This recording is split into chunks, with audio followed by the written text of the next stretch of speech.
Buenos días, pequeños Harkers. El vídeo de hoy es muy especial porque vamos a hablar, al fin, de una de las piezas culturales más importantes para la escena gótica de finales de siglo y una de mis favoritas de todos los tiempos, The Crow.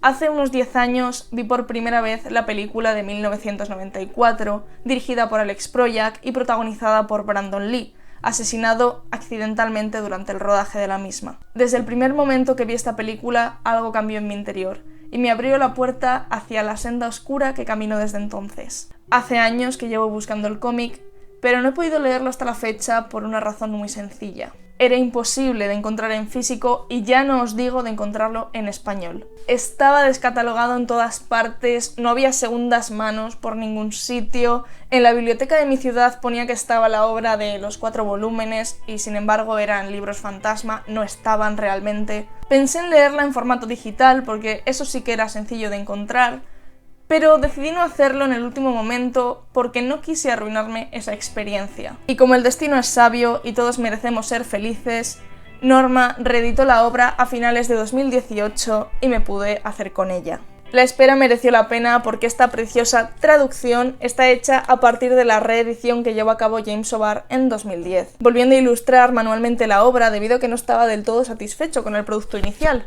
En la primera edición, publicada en 1989, tuvo un fallo calculando los pliegos y tuvo que dejar algunas páginas fuera de la obra final. También tuvo que dejar fuera algunas escenas porque no correspondían realmente a la idea que tenía en mente. En palabras de James, esto se debía a que su vocabulario visual era limitado por aquella época. Y además evitó en gran medida incluir cierto tipo de contenido por resultar demasiado personal. De esto hablaremos a continuación. El resultado es la misma obra trágica que lo cambió todo, pero mejor dibujada, con escenas inéditas y con contenido definitivamente más íntimo. Sí, mereció la pena esperar a tener esta edición. Sobre James O'Barr y la parte autobiográfica del Cuervo. ¿Qué hace que esta obra sea tan personal y por qué ha llegado sesgada hasta nosotros durante tantísimos años? Porque The Crow es el espejo de la vida interna de James y su viaje de sanación a raíz de la muerte de la verdadera Shelley. Existió esta mujer, aunque su historia es ligeramente distinta. Durante muchos años, el autor mintió parcialmente sobre la inspiración que le había llevado a escribir esta obra. A veces decía que se le ocurrió escuchando a Joy Division. En otras ocasiones decía que se basó en un caso real en el que una pareja muy joven fue asesinada en Detroit. Pero en realidad sí que ocurrió algo en la vida del autor que le llevó a escribir esta obra. James era muy joven cuando esto sucedió. No había pagado el seguro del coche y como la policía lo conocía, no quería arriesgarse a conducir y ser multado. Así que llamó a la chica con la que salía por aquel entonces y le pidió que le fuese a buscar. Pero cuando ella se dirigía hacia su propio vehículo, un conductor borracho la atropelló y la mató en el acto. Desde ese momento, James se vio asolado por el sentimiento de culpa, porque se sentía responsable de lo que había sucedido. Se torturaba pensando en qué hubiera pasado si simplemente hubiese llamado 5 minutos más tarde, o si definitivamente no lo hubiese hecho. Pero el destino se había llevado la vida de una joven y había cavado una tumba en el cementerio que James no se vería capaz de visitar hasta muchos años después. Lo que había sucedido era sumamente injusto, y a raíz de esto, James creó un alter ego.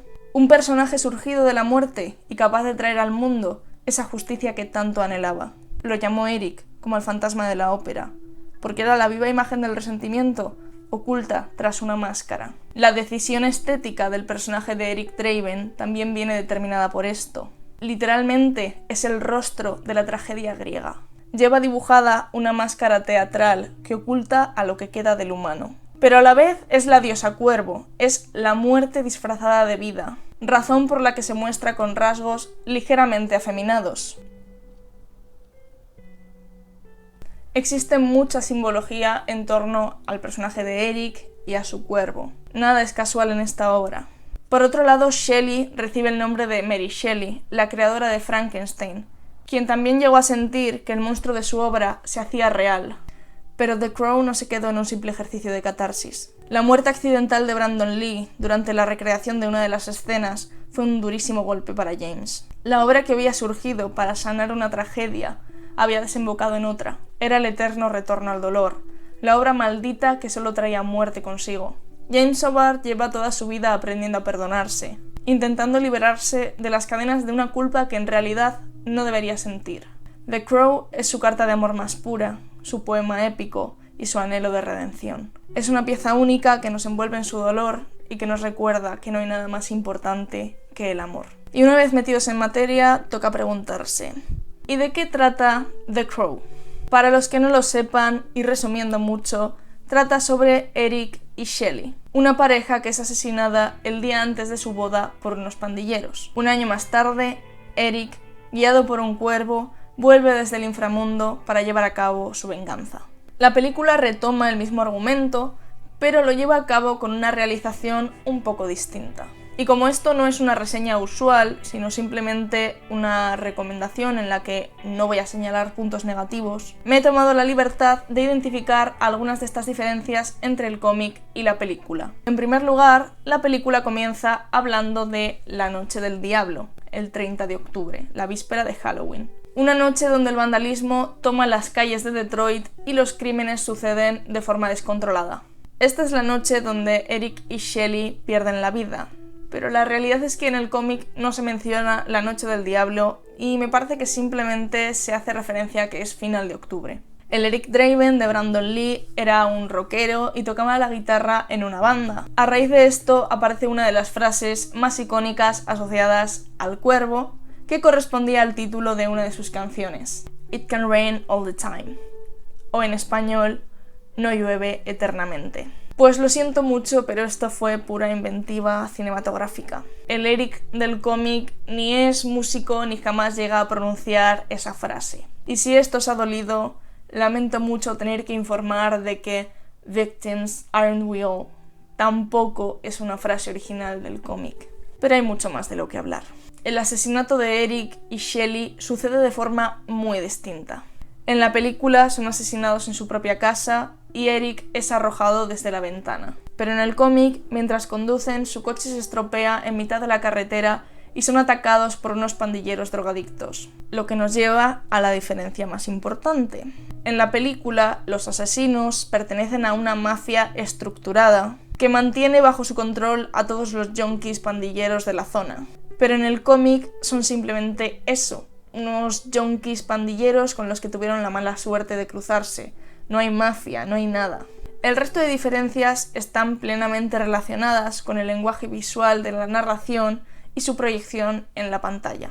El cómic se vale de un constante uso de flashbacks, de recuerdos de la vida pasada de Eric, recurso que, aunque también se utiliza en la película, ocupa un espacio mucho menor en ella, aunque resulta igualmente impactante. Por esta razón, Shelley aparece con mucha más frecuencia en el cómic, ocupando muchas páginas. Conocemos muchas más cosas de ella. Sabemos cómo piensa, cómo actúa, qué canción le gusta tanto escuchar, su forma detallista de ser. Pero en la peli la vemos durante escasos segundos, y de hecho parece que se desvanece ante nuestros ojos. Y cómo no mencionar a Sarah, la niña coprotagonista de la película, amiga de la pareja y la única persona del pueblo que parece mantenerlos en el recuerdo.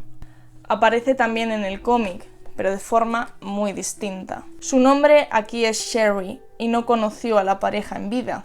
Es mucho más pequeña y vive en la miseria totalmente descuidada por su madre drogadicta.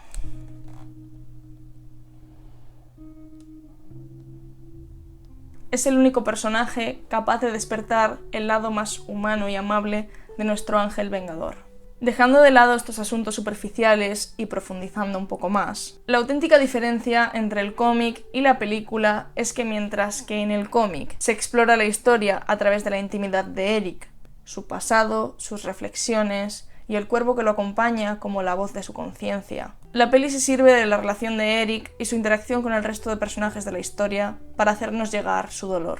Todo esto con un envoltorio gotiquísimo, donde los propios nombres de los personajes son una revelación. Como ya dije anteriormente, es cierto que bandas como Joy Division, The Cure, ese tipo de música fueron una inspiración total para el autor. Esto se referencia constantemente, e incluso en la película incluyeron algunos temas de bandas góticas para representarlo. También existen referencias literarias, Verlaine, Rimbaud y sobre todo Baudelaire. A lo largo del cómic hay muchos poemas y frases célebres, y Eric Draven suele presentarse citando a algunos de estos autores. En definitiva, cuando una obra es importante para un autor, se nota. Y esto es lo que hace que The Crow sea pura magia. Bajo mi punto de vista, cómic y película son dos obras maestras, dos obras de arte independientes entre sí. No es mejor la peli que el cómic, ni viceversa.